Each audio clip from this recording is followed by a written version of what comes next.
Hindi yan siomay Pero syempre, tuturo ko sa'yo kung paano gawin. Kailangan mo lang dyan ay carrots, white onion, garlic, spring onions, at ang main ingredient natin ang tuna. Syempre, lalagyan din natin ng cream cheese, ground black pepper, and ayun na.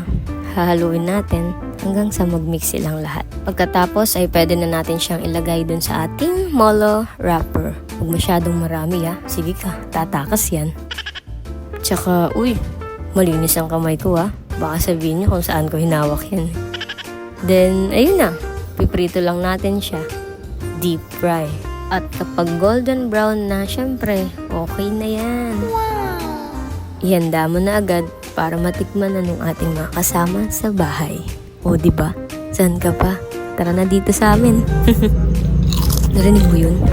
Napakalutong! Kaya kung ako sa'yo, gawin mo na rin yan. Sige na.